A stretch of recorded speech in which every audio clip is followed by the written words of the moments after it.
Get it straight. Crime is a sucker's road, and those who travel it wind up in the gut of the prison of the grave. This time it was a fishy horseplay from a red-headed beauty, past a black-bearded sailor to a neck-and-neck finish over a wandering seahorse worth $50,000. And I was the jockey. It happened like this. From the pen of Raymond Chandler, outstanding author of crime fiction, comes his most famous character in The Adventures of Philip Marlowe.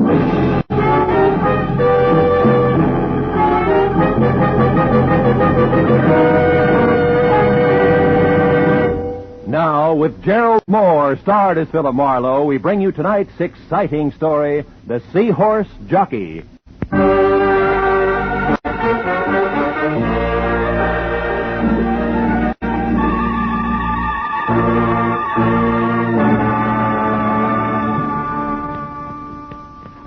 You know, Mr. Marlowe, when you came in today, I said to myself, it's a funny thing. You've been getting your haircuts here now for 6-7 years. But I never found out how you vote. Republican or Democrat? Well, I like to think that's my business. And another thing. Never did you tell me if you're for the Marshall Plan or against the Marshall Plan. Well, the Marshall Plan And for the California's governor next fall?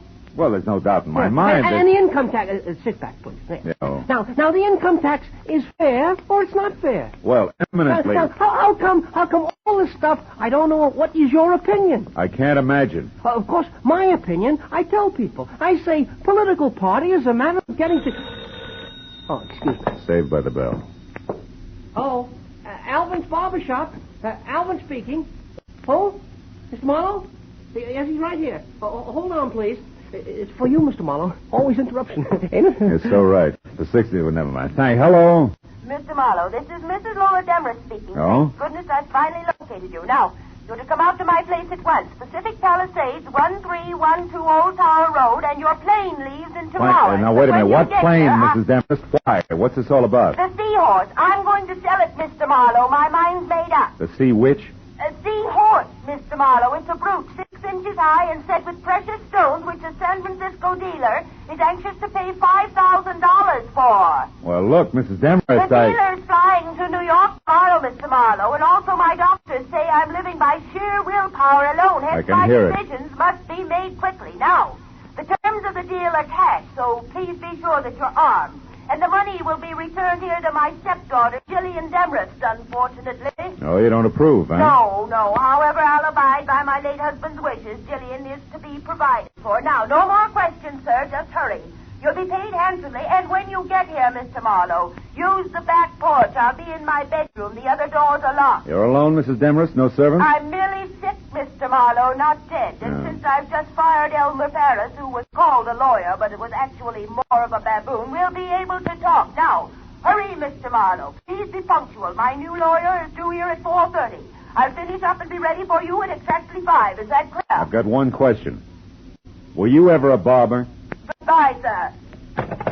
Well, Alvin, it looks like we'll have to skip that shave. Oh, that's too bad, Mr. Marlowe. Like I said, I'm anxious to get your opinions. Opinions are important, huh? Important, Oh, you know? sure, Al, sure. Yeah, I mean, the way I look at it, Mr. Marlowe... Alvin! Yes, Mr. Marlowe? Wipe the lather off. Your chin, not mine.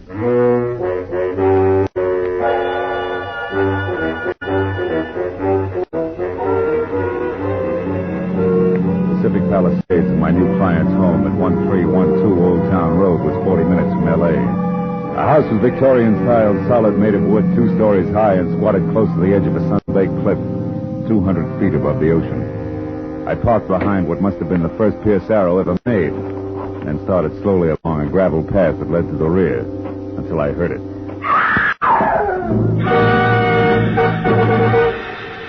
Inside, I found an old woman whom I figured to be my client, leaning against the half-open kitchen door, sobbing and punching the gingham apron she wore like it would keep her from screaming again. Mrs. Demerest, get hold of yourself. What happened? I'm not Mrs. Demerest. Oh, the poor darling. Her heart. She's dead. She's dead? In there, the bedroom. Oh. But who are you? My name's Philip Marlowe. Mrs. Demerest hired me an hour ago. She was a handsome woman. A beautiful woman and a good woman. You're the detective, aren't you, about the brutes? Yeah. How'd this happen, Mrs. Lockfield. Oh. Miss Bertie Lockfield. Miss Lockfield, were you with her? No, I came over a bit ago. I'm Lola's best friend, her only friend. I came over in my car to cook her some dinner, like I do all the time. I live right by the little cottage at the foot of Old Tower Road, the one with the tall hedges. The dinner, Miss Lockfield, you were saying? Oh, yes. Well, Mr. Marlowe, can we go back to the living room? Oh, sure. Now, Miss Lockfield, you came over to cook dinner, then what? Well, I looked in on her first, like I do all the time. And since she was asleep, I went to the kitchen and set things going. And then? Oh, here, you better sit down, huh? Thank you. Then I went back to my place, fussed around for 10, maybe 20 minutes. Then I came here again and found what we just saw. That pillow clenched in one hand like she'd wanted to hold. All right. Take it easy, Miss Lockfield. Try to hold on, huh? Now, tell me, you didn't happen to see anything of the new lawyer around, did you? New lawyer? Why, Lola didn't mention a new lawyer. He was due here today? Yeah, a half hour ago.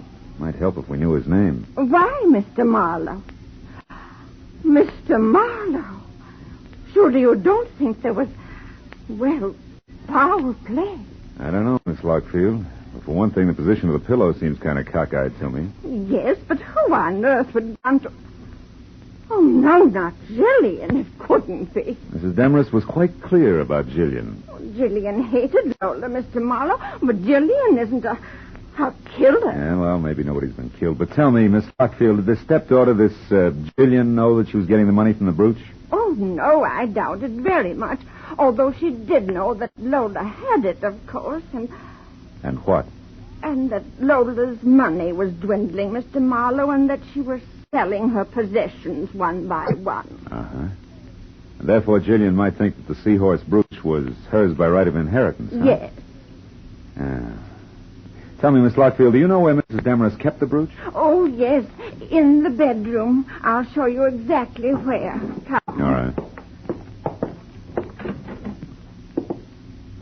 It's behind the portrait of Mr. Demerest and... Oh, the poor come on. darling. Take it easy, honey, huh? Did you say behind the portrait, that one? Yes.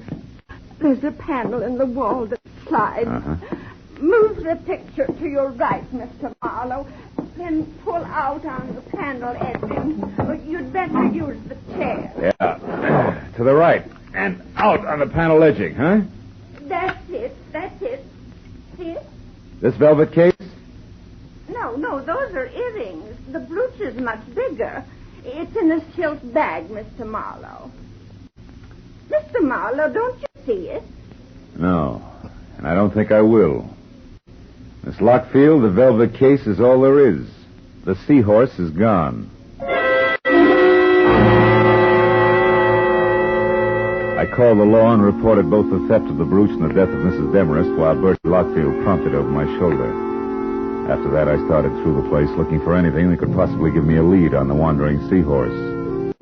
15 minutes later, all I could show for my effort was a telephone number, Surfside 10229. It meant nothing to me except that it was written on a sheet of brown roll-your-own cigarette paper. When I dialed the number and got no answer, I dropped the paper into my pocket. I told Miss Lockfield to wait for the police and headed for town in the first public phone booth. I started through the local classified directory looking for a lawyer named Elmer Paris. When I didn't find him, I figured he could be somebody's junior partner.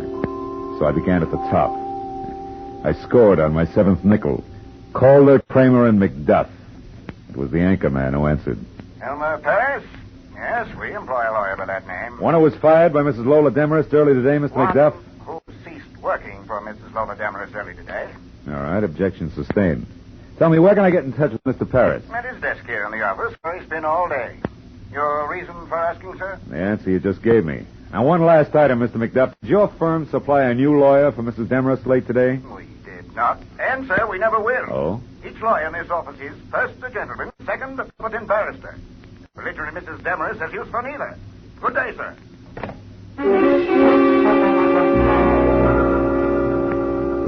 With that, I checked Elmer Paris off my list and went back to the phone book. Jillian Demerest, my late client's stepdaughter, was listed at number 111 Los Amigos Terrace, which a map on the back of the book showed to be just off Sunset Boulevard. in Hollywood.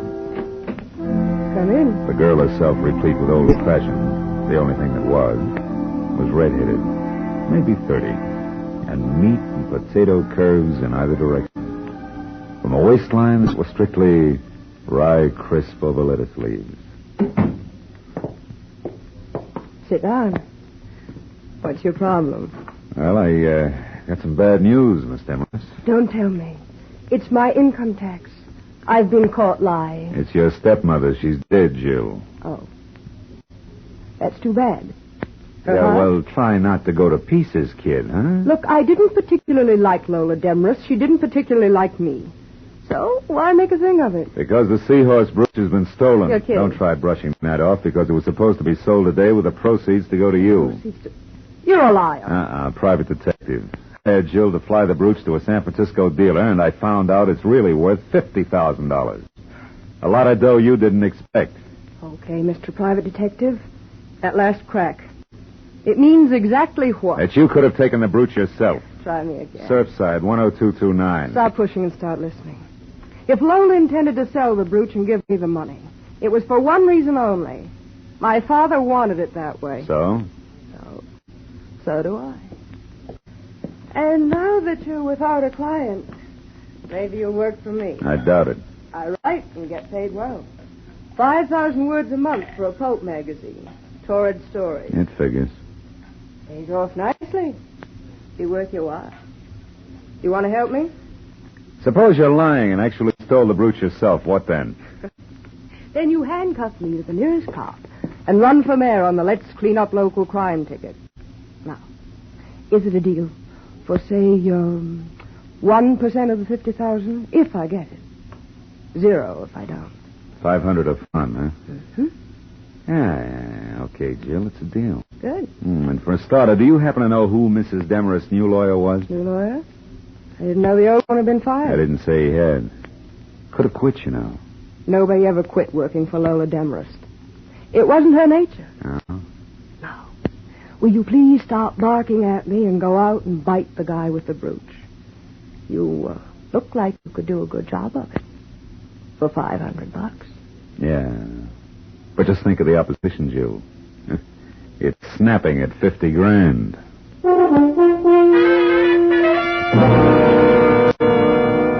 I drove back to the foot of Old Tower Road and smothered an ivy cottage labeled Miss Bertie Lockfield. I started for the front door, but only got halfway. That'll do nicely. Right where you are. Oh, fine. You're a friend of Bertie Lockfield or a relative, which? A nephew, why? Because, nephew, Aunt Bertie's not home, and I want someone responsible to leave a message with. So you go looking for him with a gun, huh? Now listen, baby, Shut up. And try to remember this. Tell your aunt that the new lawyer Mrs. Demerest hired will be in touch with her. Does that make any sense to you? No. But maybe if I knew his name, it would. I doubt it.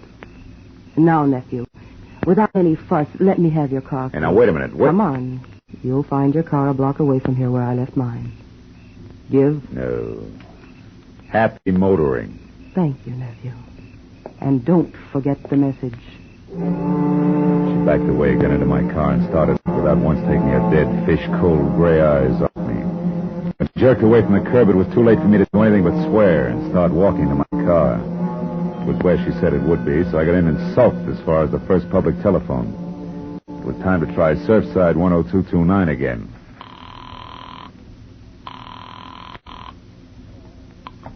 Hello. Hello, I'd like to talk to... To who? Wait a minute, is that you, Lieutenant Matthews? Yeah. Marlowe? Yeah, that's right. Oh, that Demerest case, huh? Well, Phil, the coroner thinks it was murder, all right. Suffocated her with a pillow, but they won't be sure till the autopsy report is in. Yeah, wait a minute, Matthews, hey, wait a minute. Will you? You're at Surfside 10229, right? Yeah. You got this number from Homicide, didn't you? No, I didn't. I got it from a brown cigarette paper I found at Mrs. Demerest. Huh? Now, look, tell me, Matthews, what have you got and where are you? 51 South Monroe Place. 51 It's South. a dead one, Phil. A guy who sported a beard. The name was Paul Crater. Oh, occupation lawyer, right? No, Phil, wrong. The occupation was able-bodied seaman.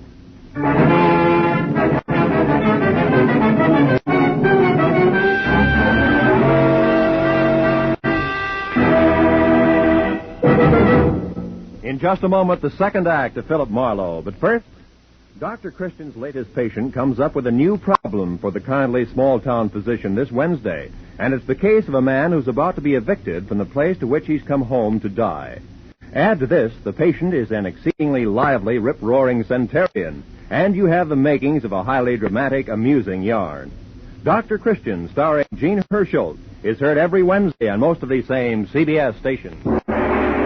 Now with our star, Gerald Mohr, the second act of Philip Marlowe, and tonight's story, The Seahorse Jockey.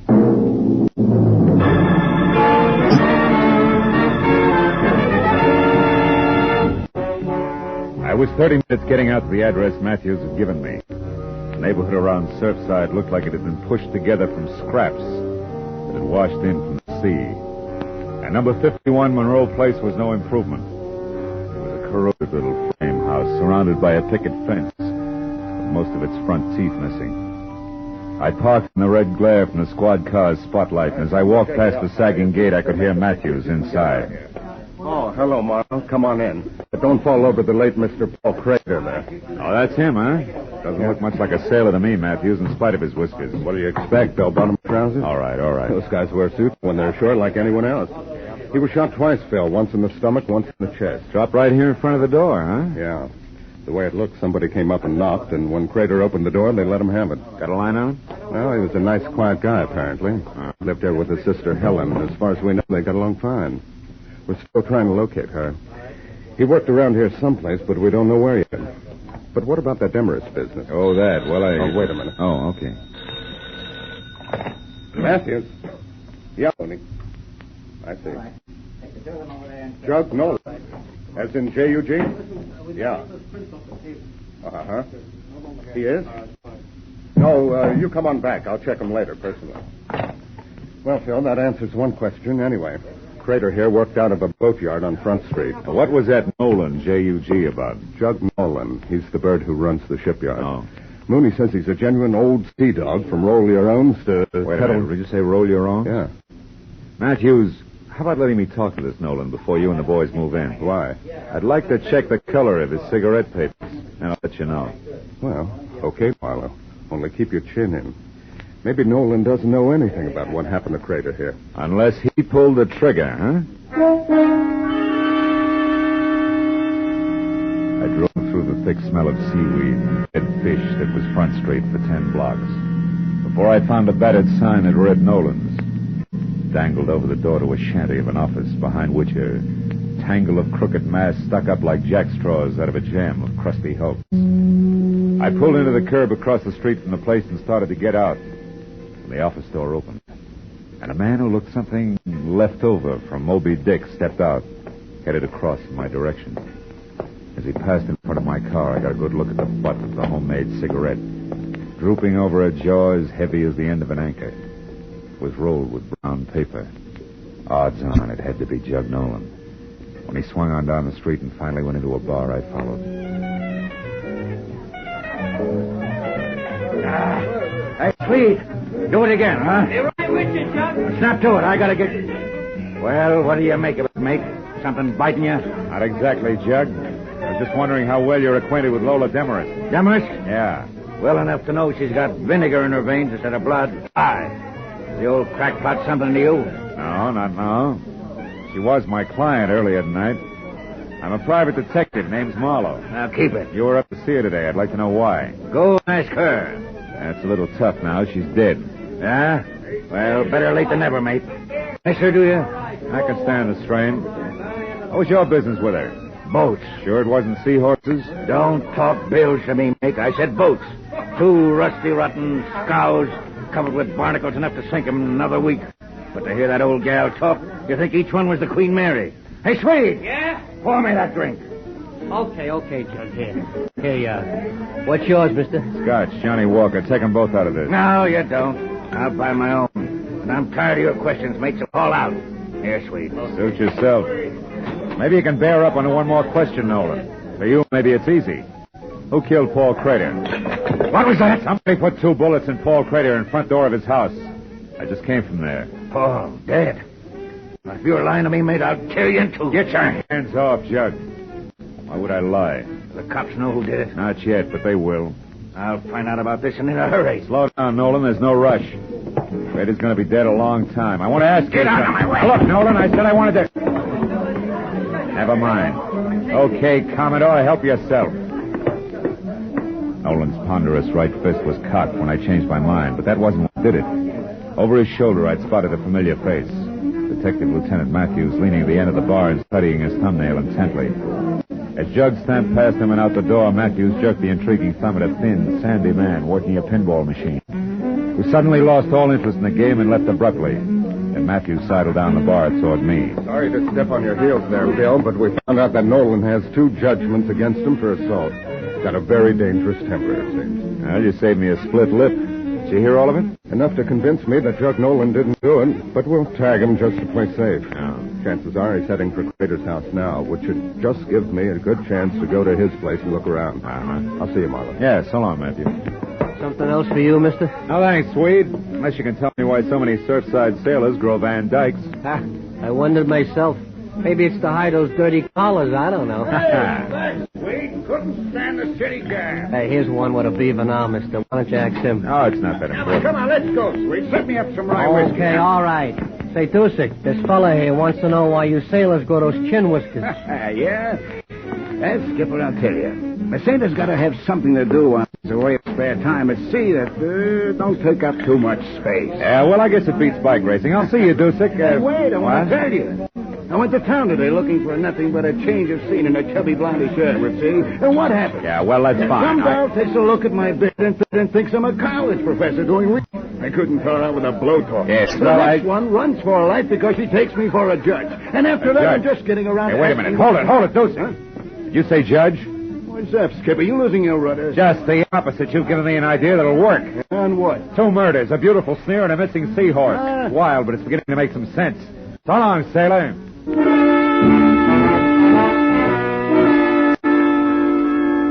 checked Nolan's boatyard first, but his office shack was dark. So I drove hard back to 51 Monroe Place in the hope that Matthews had been right about Jug's destination. When I ground to a stop, I once again gave thanks for smart cops. Jug Nolan was there, all the fight gone out of him as he stared without seeing it at the blood spot on the floor where Paul Crater had died. I asked him one simple question. The answer he grunted in 3 words without so much as looking up. But it made everything fit. As I got to the phone, I knew whatever else he was, the old sea dog was no liar.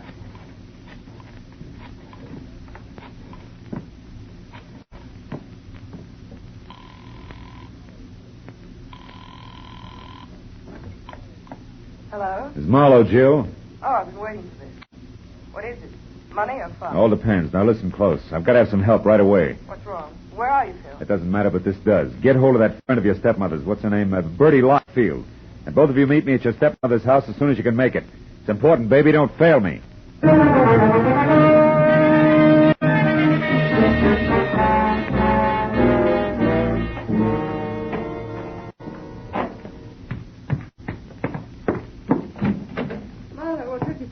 Well, yes, I understand you wanted our help in a big hurry. We rushed madly over I'm here. sorry it took longer to get here than I figured. What do you want us to do, Phil? Catch a thief and a killer?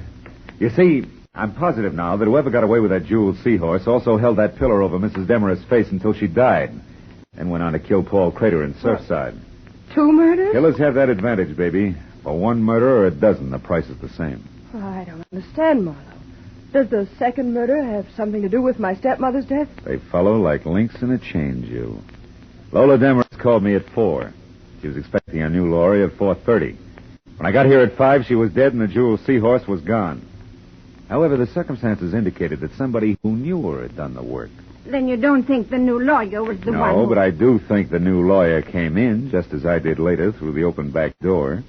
Stood right over there and overheard the entire business. Can you prove all this, Marlowe? Not yet. But if you found that new lawyer, you could. Right. That new lawyer's going to turn up soon, and when she does, we'll have something more. Yeah, she, Bertie. Lola Demerest's new lawyer is a woman. Oh, boy. The distinguished man in suit and Van Dyke that you shot and killed in Surfside was the lady lawyer's brother, a seaman. You mean Bertie here? Yeah, Jill. The new lawyer who witnessed the whole thing decided to move in on it. Right, Bertie? But it was blackmail. I got a note in my mailbox from a lawyer named Crater accusing me and demanding money. And since you were already in so deep, you figured another murder wouldn't matter. You got the lawyer's Surfside address some way and went there. That's where you stumbled, Bertie, over a suit of clothes and a beard. You were Lola's best friend. You'll never understand, you fool. But don't try. Hey! Don't try either, Marlowe. Make a move for your gun and I'll put a bullet in her back. Lola Demerest's best friend. I despised and hated her. The years I worked and slaved for that woman, pampering her, putting up with her sickness and her temper and her high-handed ways. She owed me plenty for those years. When it came time to pay, the money went to you, you cheap little snip. You'd done nothing for her. You were getting everything. Stand still, Marlowe. I came prepared, remember? So did I, Mrs. Zockfield. Helen Crater. Better drop it, Bertie. You're in the middle. Listen, we can still do business like you said in the note. Not now, sister. You forget 3 things. First, you tried to kill me. Second, you did kill my brother. Helen, you don't know what you're doing. And third, the female of the species is always deadlier than the male.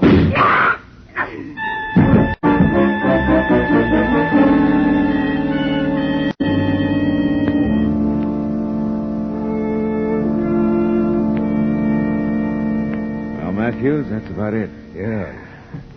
What do you think will happen to Helen Crater? No, that's one I don't have to figure out. Well, she's a lawyer, you know. Maybe By the way, Phil, Phil, how did you find out she was the lawyer? Oh, that. Well, you see, the fact that the new lawyer was nowhere around bothered me. Uh-huh. And when I was in that bar in Surfside, one sailor with a beard told me he'd been mistaken for a judge. So I figured maybe another sailor, also with a beard, could have been mistaken for a lawyer. And you worked back from that? Yeah. Paul Crater's sister, Helen. I finally asked Nolan what Helen Crater did for a living. He told me. You see, he was the guy who had recommended Helen in the first place. He'd come to see Lola about the boats and found out that she needed a lawyer, right? That's right. So he talked some business to Paul Crater's sister. That's how the phone number came on brown cigarette paper. You know, I found it on the sun porch. Well, that's it. Yeah. Well, you gonna get some coffee? No, thanks, Matthews. Okay, tired. Oh, I think I'll go home.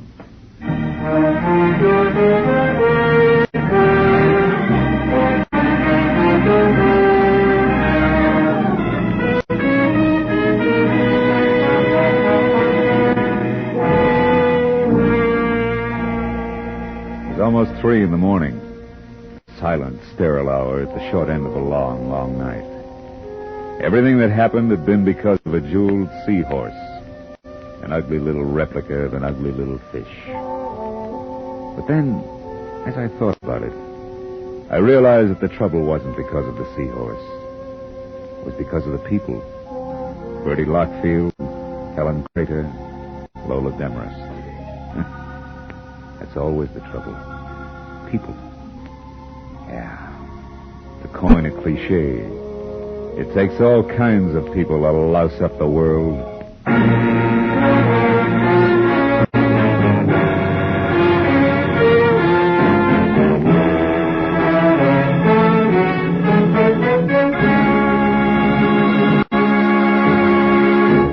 The Adventures of Philip Marlowe, bringing you Raymond Chandler's most famous character, star Gerald Mohr, are produced and written by Norman Macdonnell and written for radio by Robert Mitchell and Gene Levitt. Featured in the cast were Stan Waxman, Ann Morrison, Ruth Parrott, Eileen Prince, Ed Begley, John Stevenson, and Bob Sweeney. The special music is composed and conducted by Richard Arant. Be sure and be with us again next week when Philip Marlowe says... This time all I had to go on was a postmark, but that was plenty. It led me to a knife between a pair of shoulders, a woman with a second-hand face, and a corpse by a water wheel.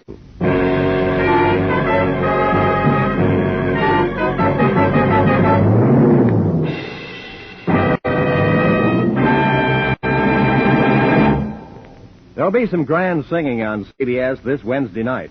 Bing Crosby will play host to Al Jolson and Ella Fitzgerald, and Burns and Allen will entertain lovely Dinah Shore. Also, Groucho Marx will be around with more of his wonderful wit on his quiz, You Bet Your Life. And, of course, Dr. Christian will be on hand with another famous story. They'll all be heard on most of these same CBS stations, so be listening. This is Roy Rowan speaking. Now, stay tuned for Pursuit, which follows immediately over many of these same CBS stations. This is CBS, where Wednesday night is Bing Crosby night, the Columbia Broadcasting System.